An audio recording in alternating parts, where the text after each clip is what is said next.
em Brasília devido ao grave erro jurídico que aconteceu durante o julgamento. Nós vamos mostrar essa bomba aqui que acabou de chegar para nós. Nós temos provas e vamos mostrar agora o que está acontecendo em Brasília, uma grande reviravolta. Alexandre de Moraes sem saída, porque agora a PGR mais a Polícia Federal encontraram provas e vão para cima com tudo. Pessoal, realmente o clima está tenso em Brasília. Com essas últimas informações que temos para mostrar aqui, um jurista, um advogado, encontrou um álibi ali e vai mostrar tudo para nós aqui. Preste bastante atenção. Toda essa história pode cair por terra agora e está na mão de um ministro. Você vai entender quem que é esse ministro que vai bater esse martelo e pode vir trazer a salvação para o povo brasileiro. Vamos ver agora o pessoal da Ancapsu ali vai trazer. Inclusive, você deve se inscrever no canal Ancapsu, que é excelente. Vamos para essa matéria e voltamos em seguida. Esse é o Ancapsu e nós vamos falar agora da nulidade dos casos do 8 de janeiro. Sim, todos os casos referentes ao processo do, entre aspas, golpe e também das pessoas do 8 de janeiro.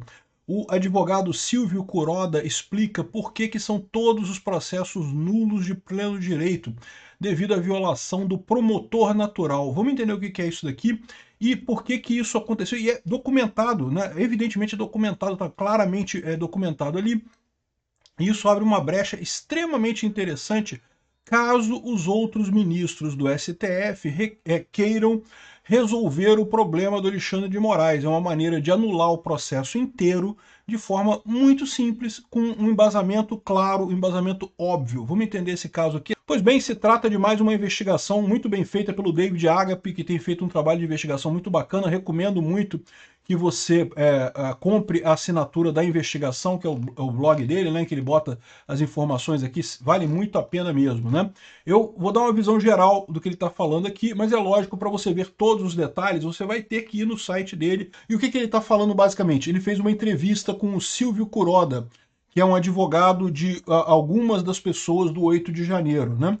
E basicamente o que ele coloca aqui, o Kuroda explica que as denúncias apresentadas pelo subprocurador Carlos Frederico dos Santos violaram o princípio do promotor natural.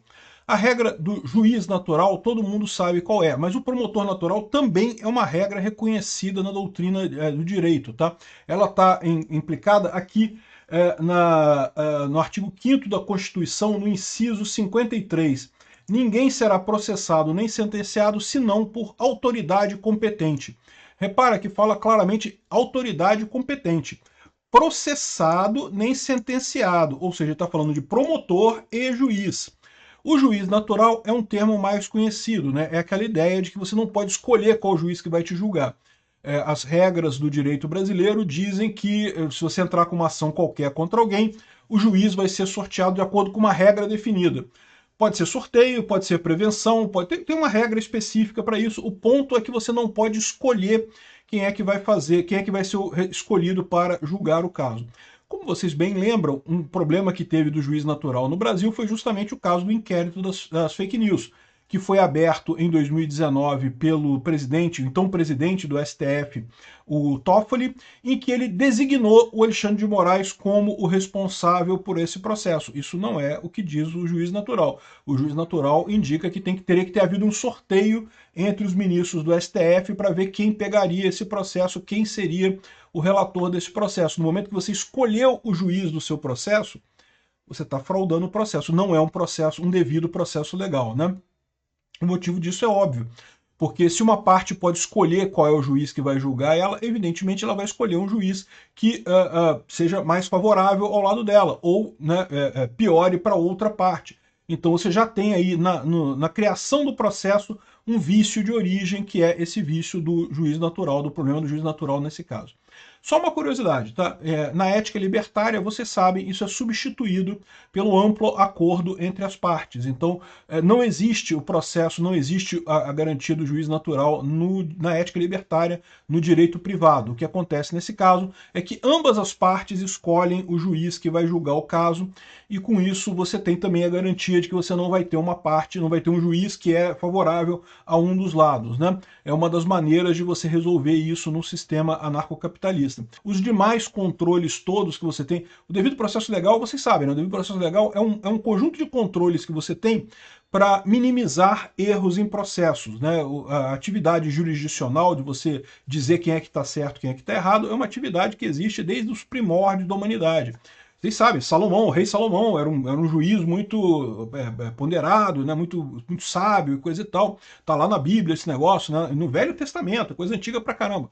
Só que ao longo de toda a história humana, o pessoal percebeu que essa atividade de julgar é difícil, é complicada, tá? Ela pode gerar um monte de problemas, aí, um monte de erros.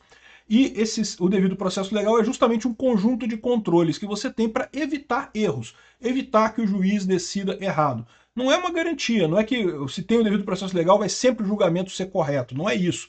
Mas pelo menos você evita os principais problemas que foram identificados na história.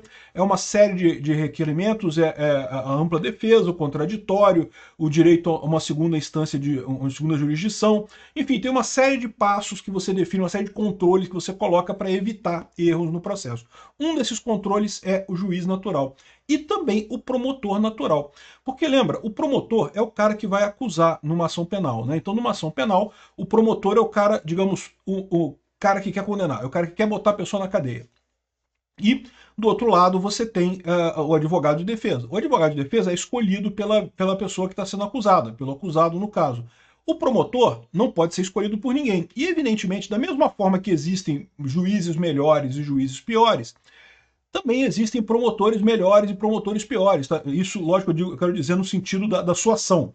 Para aquele caso específico, tem promotores que pegam mais nesse tipo de ação, tem outros promotores que têm mais o entendimento de outra forma em outra ação.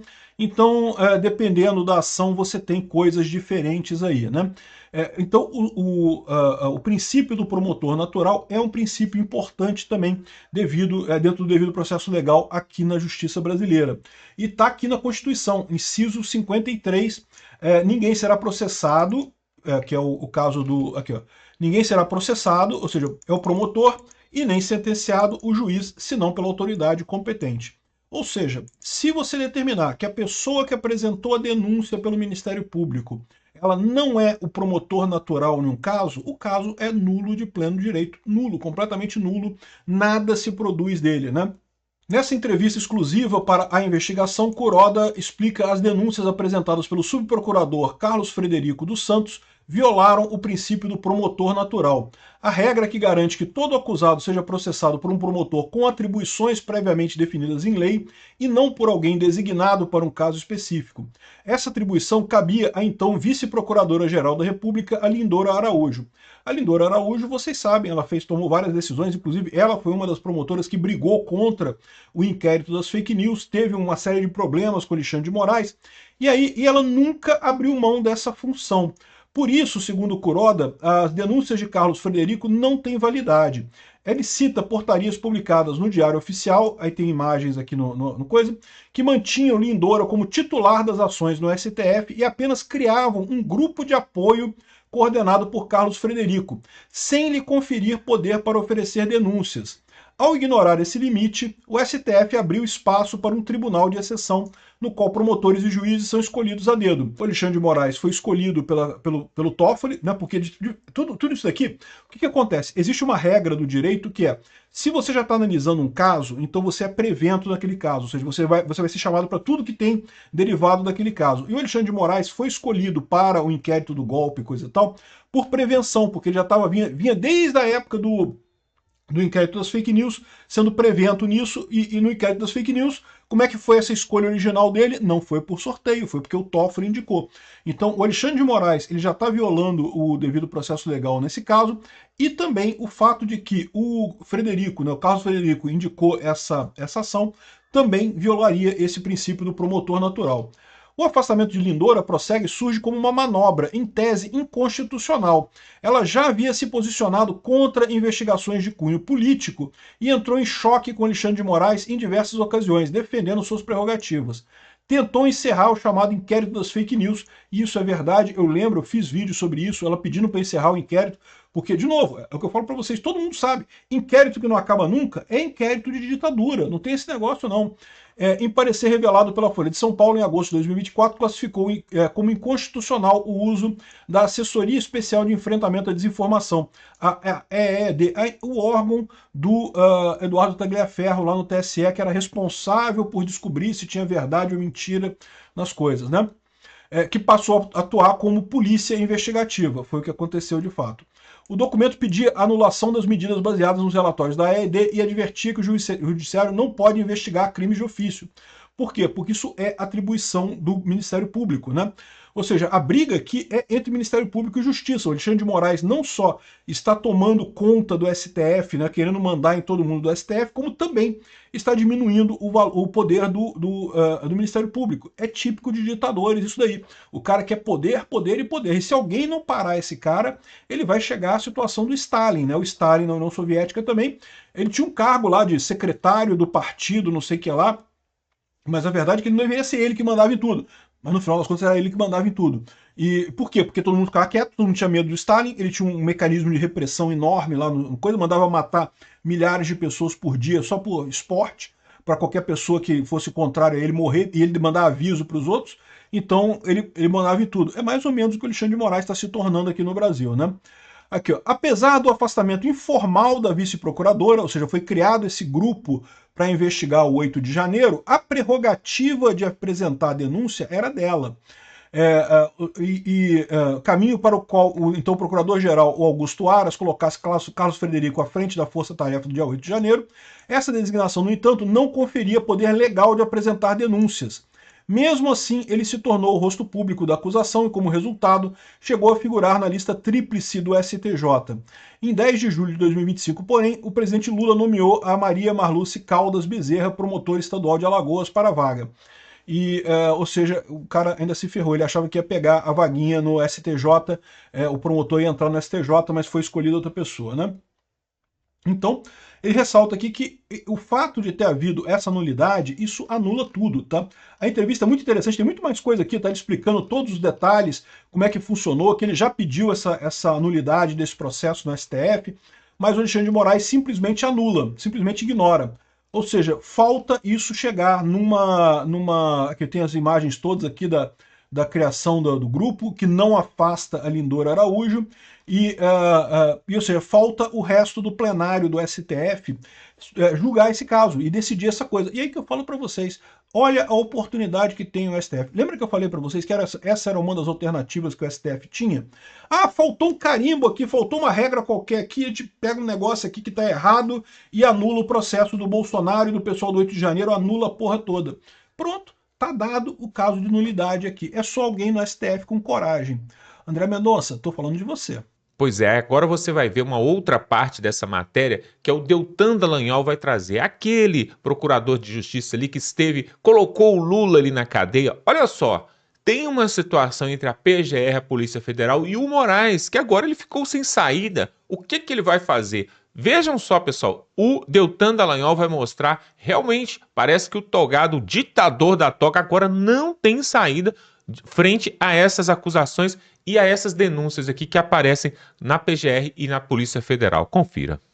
Moraes é emparedado no caso Bolsonaro. Para tudo o que você está fazendo aí, porque o ministro Alexandre de Moraes acabou de ser emparedado no Supremo naquela investigação em que Moraes decidiu colocar a polícia para cercar, para monitorar a casa do Bolsonaro 24 horas por dia, 7 dias por semana, tudo por conta de um suposto risco de fuga, mas que não foi comprovado até agora.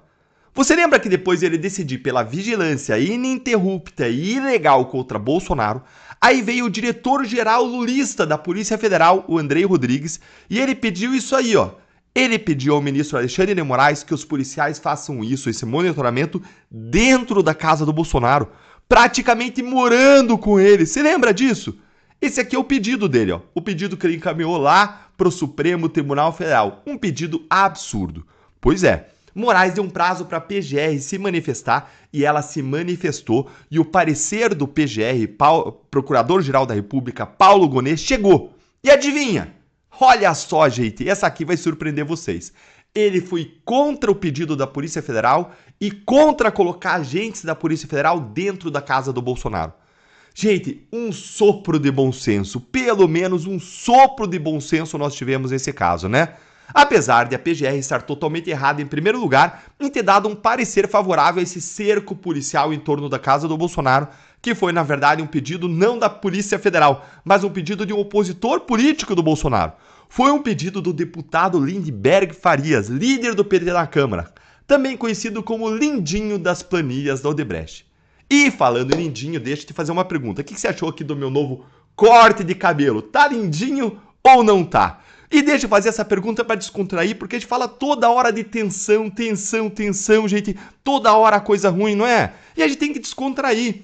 Eu sou investigado lá em inquéritos do Supremo Tribunal Federal, do Alexandre de Moraes, tenho pedidos, ações contra mim na justiça, então a gente tem que também descontrair. Da outra vez, ó, o pessoal gostou do meu corte de cabelo, quero ouvir o que você achou, me conta aí nos comentários, mas eu não sou, se ele tiver bonito, ó, não é o mesmo tipo de cabelo lindinho do Lindinho Lindbergh Farias, aquele lindinho das planilhas e propinas Odebrecht. Aqui vai ser outro tipo de lindinho, né? Só que, gente, tem um problema em tudo isso aí que eu falei pra vocês até agora. O Moraes, ele tá entre a cruz e a espada. Ele tá numa encruzilhada, numa verdadeira sinuca de bico, tendo que escolher entre dois pedidos diametralmente diferentes. Um pedido foi feito pelo PT e pela PF, que hoje lá no STF, o PT e PF dá praticamente a mesma coisa, né? E outro foi feito pela PGR. E a questão é, qual dos dois que o Moraes vai escolher, hein? Qual que vai ser a escolha de Sofia do Moraes? Vai me contando aí também a sua opinião aí no chat, que é isso que a gente vai analisar agora. Bora aqui para a matéria sobre o parecer do Paulo Gonet. Dá uma olhadinha aqui comigo. Segundo o PGR Paulo Gonet, reforçar a segurança dentro da residência seria uma medida desproporcional nesse momento. Uma voz da razão, né? Ele afirmou que a prisão domiciliar já está em vigor e que é preciso cautela para garantir a aplicação da lei, mas sem comprometer a privacidade do ex-presidente. Ainda bem, alguém com bom senso. Diz lá o PGR Paulo Gonet, olha as aspas aqui. Observo que não se aponta a situação crítica de segurança no interior da casa. Ao que se deduz, a preocupação da Polícia Federal se cingiria ao controle da área externa à casa, contida na parte descoberta, mas cercada do terreno, que confina ou que tem contato com outros tantos terrenos de iguais características. Certamente, porém, que há que se ponderar a expectativa de privacidade também nesses espaços. Preste atenção. A PGR não foi 100% contra o pedido da PF, não. Ela foi contra o pedido da PF nesse momento. Ou seja, pode ser que, em um momento futuro, até a PGR concorde com essa absoluta insanidade absurda e peça para colocar policiais dentro da casa do Bolsonaro para morarem ali, com ele, com a Michelle, com a filha menor de idade. Se imaginou? Consegue imaginar que inferno? Que perda de intimidade da família? Apesar do Gonet ter sido contra agora, ele apresentou uma alternativa aqui ao pedido da Polícia Federal. Como alternativa, Gonet sugeriu que a vigilância se concentre nas áreas externas da residência, como a rua e a entrada do condomínio. Quanto à parte da área descoberta da propriedade, que apresenta maior exposição ao risco referido pela autoridade policial, a PGR não objeta que receba uma atenção de vigilância, o que é diferente da presença física continuada de agentes de segurança. Esses agentes, porém, devem ter o seu acesso a essas áreas livre de obstrução em caso de pressentida necessidade. E agora, hein, gente? Moraes vai ser emparedado agora, né? Porque se ele, de um lado, deferir o pedido da PF, ou seja, se ele concordar, conceder o pedido da Polícia Federal, vai ficar claro que ele cometeu uma ilegalidade imensa, porque nem mesmo a PGR aceitou esse pedido, mostrando como ele é absolutamente desproporcional. Como ele viola direitos fundamentais, a intimidade, a privacidade, a inviolabilidade do domicílio, a intimidade da vida familiar. Vai ficar ainda mais claro do que nunca que é apenas mais uma medida de força para pressionar, para constranger, para humilhar Bolsonaro e sua família. Por outro lado, se o Moraes não deferir o pedido da Polícia Federal e se ele acolher o parecer da PGR, ele vai, de certa forma, aí parecer fraco, como alguém que não tem pulso firme contra Bolsonaro, que ele diz ter. E vai parecer fraco principalmente perante os próprios petistas e o governo Lula, que estão ali salivando de vontade de encher a casa de policiais, não só pela humilhação aí pro Bolsonaro, mas também com certeza pela chance de poder espionar o Bolsonaro, fazer vazamentos seletivos para a imprensa de situações íntimas e familiares de Bolsonaro e sabe-se lá o que mais. Afinal de contas, eles acabaram de vazar um monte de áudio que não tinha nada a ver com a investigação, tudo para atacar a credibilidade do Bolsonaro e das pessoas ao redor. E aí, gente? Como que o Moraes vai decidir, hein? Olha, eu não vou ficar surpreso de maneira alguma se ele deferir o pedido da Polícia Federal, ou seja, conceder o pedido da PF e negar o pedido da PGR, mesmo sendo algo absurdo. E eu também não vou ficar surpreso se ele optar pelo meio termo proposto pela PGR de colocar o monitoramento até a porta da casa do Bolsonaro, o que, a meu ver, também é bem invasivo e bem desproporcional diante da falta de evidências concretas de risco de fuga. Vamos então aguardar as cenas dos próximos capítulos e me conta aí nos comentários a sua opinião sobre o que Moraes vai fazer agora. Pois é, pessoal, nós sabemos que toda essa trama golpista, toda essa narrativa de golpe, ela cai por terra facilmente, juntando dois pauzinhos, porque não houve armas, não tem minuta de golpe, não tem planejamento, não tem nem a participação do Jair Bolsonaro, que seria o principal beneficiado se esse tal golpe desse certo. E aí, tá aqui o jurista mostrando para nós, né, que falhas durante o processo acusam que realmente todo esse processo pode ser anulado. O que tem que acontecer, na verdade, é o André Mendonça, um André Mendonça que parece que é o único ali, é o salvador da pátria, né? Parece que é o único que tem um juízo 100% perfeito, né? E aí, pessoal, o que tem que acontecer? O André Mendonça tem que ser corajoso e pegar todas as oportunidades que ele tiver para anular esse tipo de processo, pessoal. Ele tem autoridade para isso. Nós já vimos acontecer no Supremo Tribunal situações onde uma canetada, uma decisão monocrática de vários ministros, Gilmar Mendes, do Barroso, do próprio Alexandre de Moraes, uma decisão monocrática derrubou todo o processo. E agora nós temos essa situação aí que pode cair realmente no colo do André Mendonça para poder resolver tudo isso. Pessoal, vejam só, hein? Para quem pensava lá atrás, né, que o Lula estava muito enrolado, com 5 processos, 3 condenações, estava ali preso lá na penitenciária, ali na delegacia de Curitiba, ali da Polícia Federal, né? E para ele estava tudo acabado. Uma simples canetada ali de um juiz que colocou falando, não, o CEP não é de Curitiba, não, o CEP é de Brasília.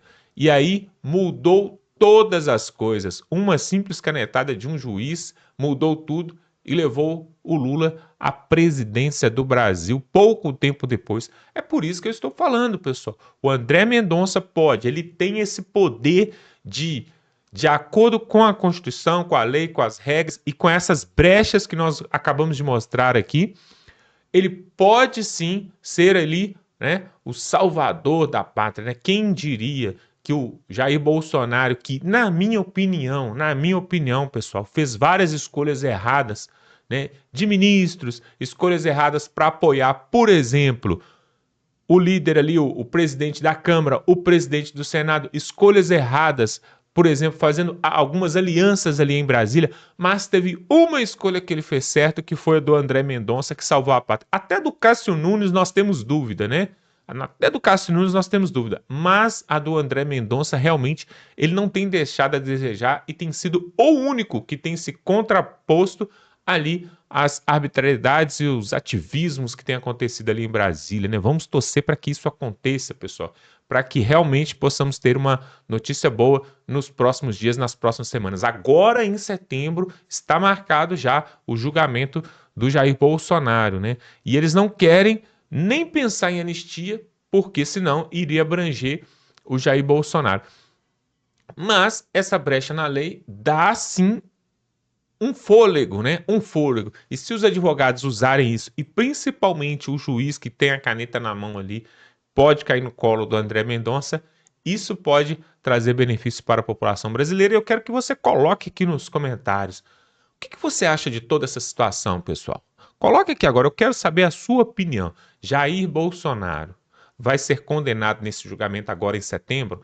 Ou não? O André Mendonça vai ajudar e vai justificar, vai lavar a alma do povo brasileiro. O que você acha? Coloque aqui nos comentários que eu quero saber a sua opinião.